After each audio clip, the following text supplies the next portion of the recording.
Kita bersatu di dalam doa. Tuhan Yesus yang baik, terima kasih atas kebaikan-Mu yang selalu menyertai kami dalam satu malam ini, dan kami bisa mengambil tenaga yang baru. Dan Tuhan bangunkan kami dalam keadaan sehat. Oleh karena itu Tuhan, kami ingin mendengarkan firman-Mu pada saat ini. Kiranya firman-Mu ini menguatkan hati dan menguatkan segala pergumulan dan persoalan yang ada yang kami hadapi. Tolonglah kami Tuhan, supaya kami selalu mengandalkan Engkau di setiap langkah, di setiap pekerjaan kami, dan berikan kepintaran, kebijaksanaan kepada kami. Terima kasih Bapa di sorga. Amin. Selamat pagi buat saudara-saudara kami dimanapun berada pada saat ini. Sebelum kita beranjak untuk melanjutkan pekerjaan kita pada pagi ini, baiklah kita mendengarkan firman Tuhan yang diberikan oleh HKBP Jambi, Rabu 2 Agustus 2023, dengan nats Matius 6 ayat 11, dikatakan seperti ini: berikanlah kami pada hari ini makanan kami yang secukupnya. Sekian. Bapak, Ibu, dan saudara-saudara kami yang dikasihi Tuhan Yesus Kristus, nats kita ini hari ini adalah bagian dan pengajaran Yesus kepada murid-muridnya.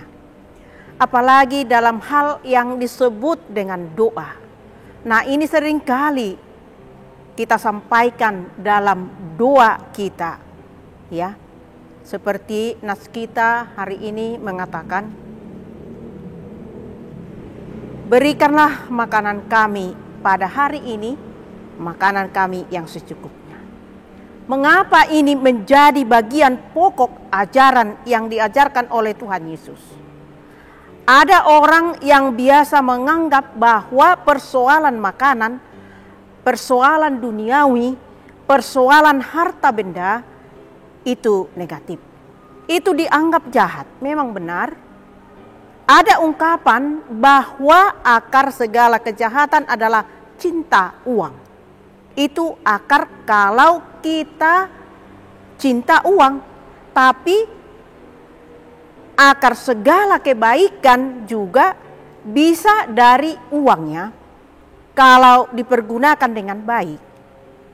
Jadi dalam hal ini Tuhan mau katakan bahwa jangan berpikir kita tidak rohani kalau kita meminta kepada Tuhan masalah kebutuhan jasmani.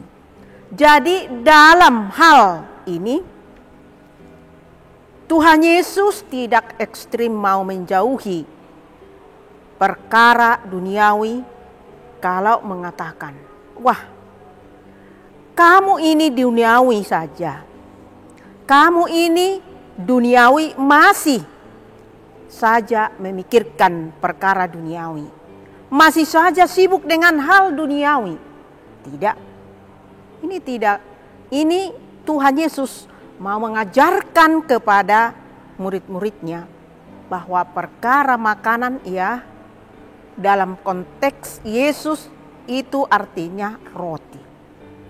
Tetapi di dalam konteks kita sekarang, kata makanan itu tidak hanya menyangkut roti atau nasi, tetapi juga kebutuhan-kebutuhan sehari-hari.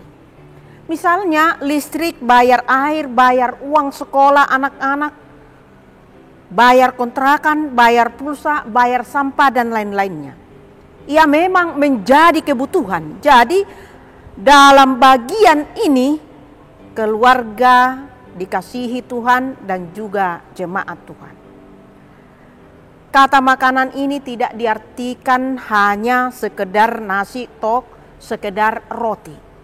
Nah, Tuhan Yesus dalam hal ini menghendaki supaya murid-muridnya itu memahami bahwa seluruh hidup memang memerlukan makanan.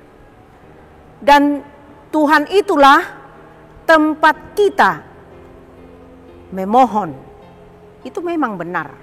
Bukan kepada kepada siapa-siapa kita meminta makanan dan segala-galanya yang kita perlukan. Oleh karena itu saudara-saudaraku, melalui nats kita hari ini kita diingatkan agar kepada Allah saja kita memohon makanan, memohon roti, karena dialah roti kehidupan itu. Nats ini mengatakan, berilah kami pada hari ini makanan kami yang secukupnya. Bukan berarti makanan itu datang sendiri bagi kita, bukan.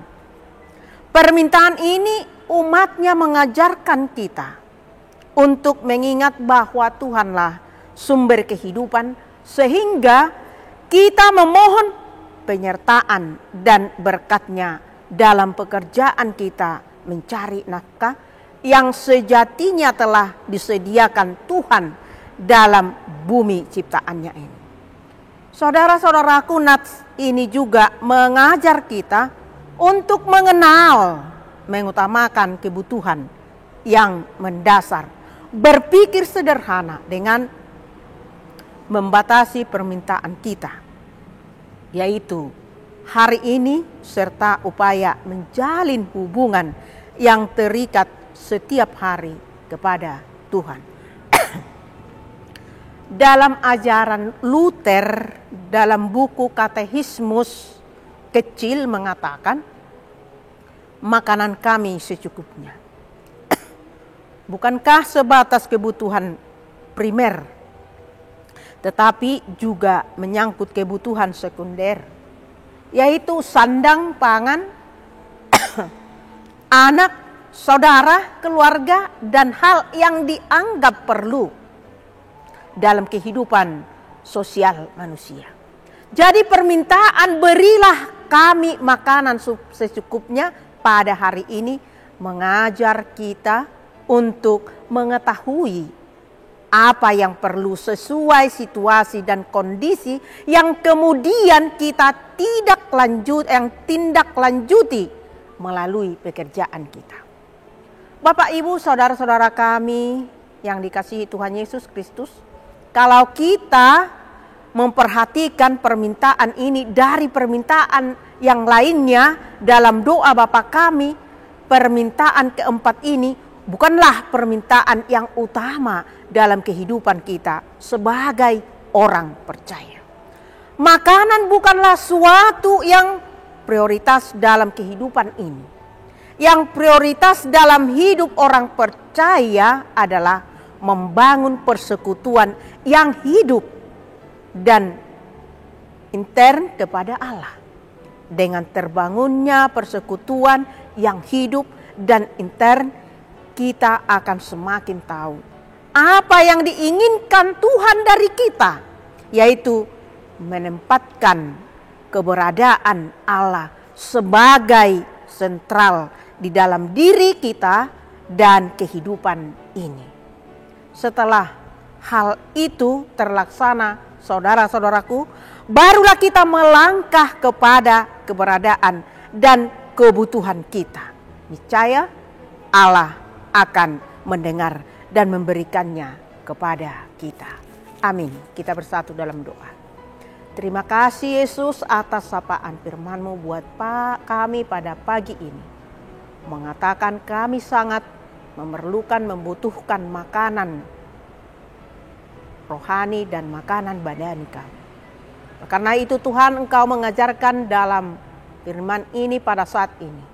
Kami meminta hanya kepada Engkau saja, karena dari Kaulah semua apa yang kami perlukan. Tolonglah kami Tuhan, selalu mengandalkan Engkau di setiap permintaan, di setiap pekerjaan, di setiap apapun yang kami perlukan. Tetap kami datang ke hadapan-Mu. Kami yakin dan percaya Tuhan Yesus, karena Engkau selalu mengasihi kami, selalu memberikan apa yang terbaik. Oleh karena itu Tuhan, kami yakin dan percaya pasti Tuhan memberikan apa yang kami perlukan setiap saat. Terima kasih Tuhan Yesus, terpuji, termulialah nama-Mu, sekarang sampai selama-lamanya. Amin. Shalom buat saudara-saudara kami.